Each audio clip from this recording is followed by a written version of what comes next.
Myself Dr. Mahesh Kadam. I have completed my UG and PG from Bombay Veterinary College. I have completed my post-graduation in Department of Veterinary Pathology, and I have been practicing from last 3.5 years. Mumbai में बहुत जगह पे बहुत सारे लोग हैं जो कि स्ट्रे डॉग्स के लिए या पेट्स के लिए हेल्प करते हैं। तो हम लोग भी हमारे साइड से थोड़ा कंट्रीब्यूट करने के लिए जितने भी स्ट्रेज आते क्लिनिक में बोलो या फिर नॉर्मली कभी कभी ऑन स्पॉट जाके भी ट्रीटमेंट करते। सबका तो फ्री पॉसिबल नहीं है, लेकिन डिस्काउंट रेट में थोड़ा सा करते।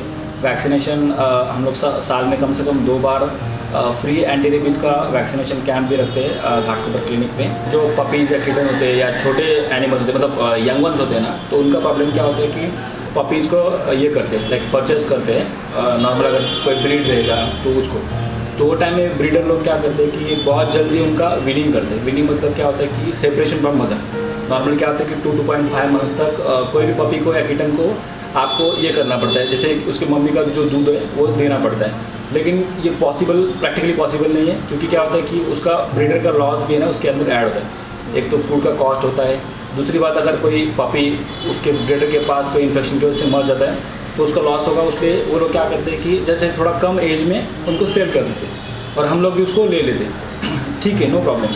हम लोग ने अगर ले लिया लाइक कम एज में भी ले लिया, अगर कुछ इशू नहीं है, लेकिन उसके साथ में जो न्यूट्रिशनल पार्ट है हम लोग को कवर करना पड़ता है, कि जो कि पॉसिबल होता नहीं है। या बहुत टाइम क्या होता है कि जैसे लैक ऑफ इन्फॉर्मेशन है, किसी को पता नहीं होता एग्जैक्टली कि क्या करना है या कि क्या न्यूट्रिशन ऐड करना है, क्या क्या देना है, फूड का क्या पार्ट होना चाहिए या कितनी बार देना चाहिए, क्या क्या सप्लीमेंट्स होते हैं। जैसे कि छोटे पपीज़ में या किटन्स में क्या होता है कि कोलेस्ट्रॉल जो होता है वो बहुत इंपॉर्टेंट पार्ट होता है, जो कि सबको प्रॉपरली जो टाइम होता है उतने टाइम में मिलता नहीं है। इसलिए बहुत टाइम जल्दी बीमार पड़ना या बच्चे छोटे माल नरिशमेंट होना या फिर जल्दी मरना, या फिर एक डिजीज़ है न्यूट्रिशनल डिफिशिएंसी, उसको हम लोग पाइका बोलते हैं।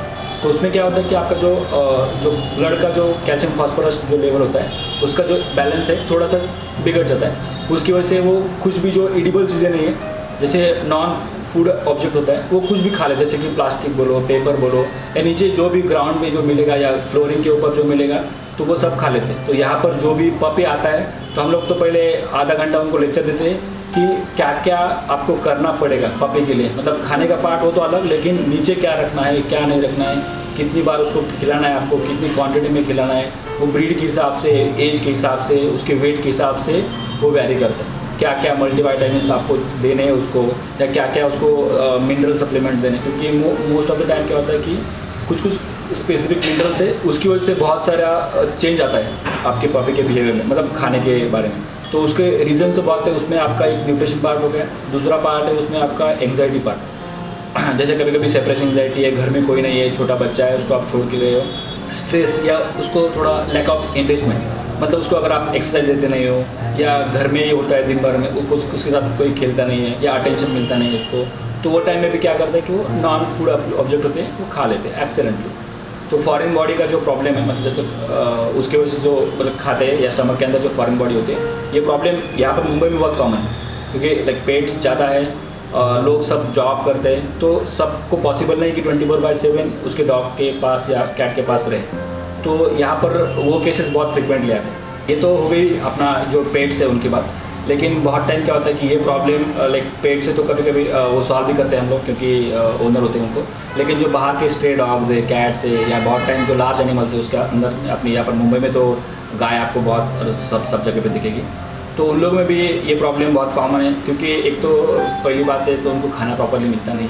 कुछ लोग हैं एनिमल लवर्स या एक्टिविस्ट है, वो क्या खाना वाना खिलाते हैं, लेकिन सबको इतने डॉग्स, इतने कैट्स या कोई भी एनिमल का जो रेंज है वो कवर करना पॉसिबल नहीं।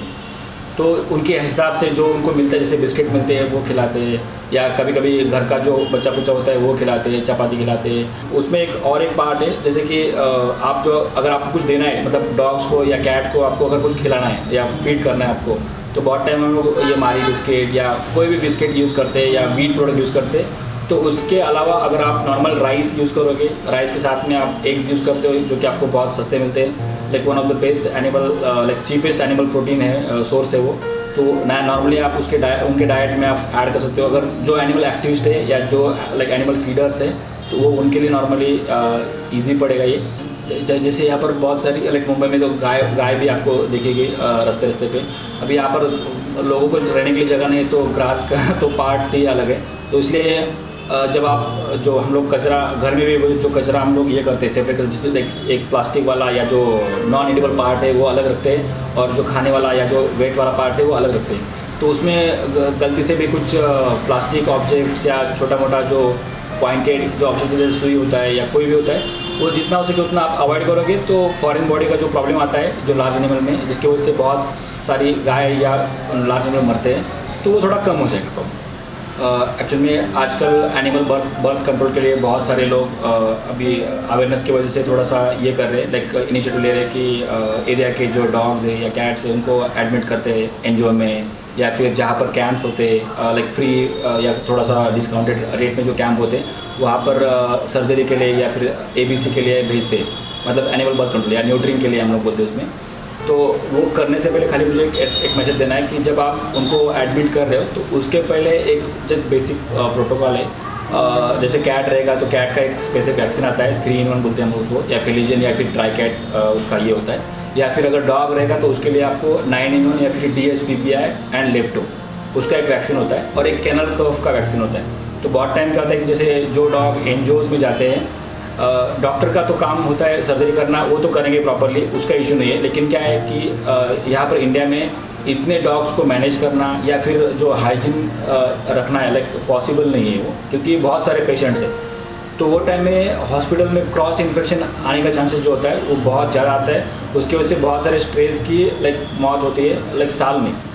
खाली अगर मुंबई का भी देखा तो भी बहुत सारे डॉग्स मरते हैं आफ्टर लाइक न्यूट्रिंग, या नॉर्मली कोई भी ऑपरेशन होगा तो पोस्ट ऑपरेटिव में क्रॉस इन्फेक्शन की वजह से मरते हैं। तो बेटर रहेगा कि कोई भी सर्जरी आप करने के लिए किसी हॉस्पिटल में अगर कोई एनिमल को भेज रहे हो तो उसकी वैक्सीनेशन कंप्लीट करवाओ, उसके बाद में भेजोगे तो बेटर रहेगा। मानसून टाइम में सर्जरी जितना पोस्टपोन हो सकता है उतना होने दो। जो इलेक्टिव सर्जरी है, अभी इमरजेंसी अगर रहेगा तो वो तो करना ही पड़ेगा, उसके लिए नो ऑप्शन। लेकिन जो इलेक्टिव सर्जरी है वो पोस्टपोन करोगे तो बेटर है।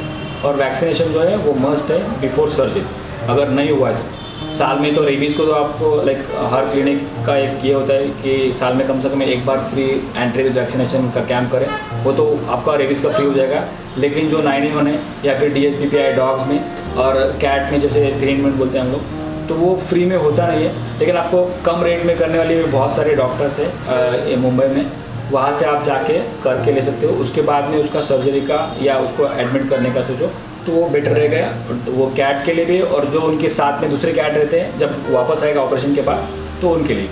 एक ही मैसेज देना चाहूँगा कि जितने भी लाइक सोसाइटीज़ है, हर एक सोसाइटी में जितने या आपके सोसाइटी में जितने डॉग्स या कैट या कोई भी एनिमल है उसका अगर आप केयर करोगे, घर का ज़रूरत नहीं कि आप बाहर से खरीद के पेट फूड ला के उनको खिलाओ।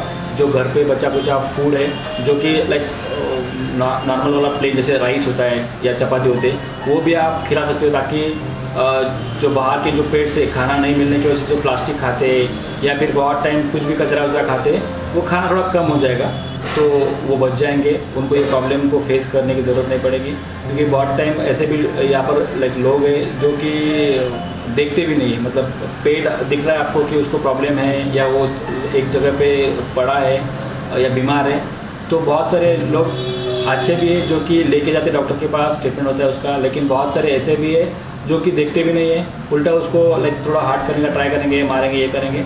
तो ये ना करो, जितना हो सके उतना केयर करो। जैसा ये पूरा लाइक अर्थ ह्यूमंस के लिए वैसा एनिमल्स के लिए भी है। तो लाइक बस यही मैसेज है।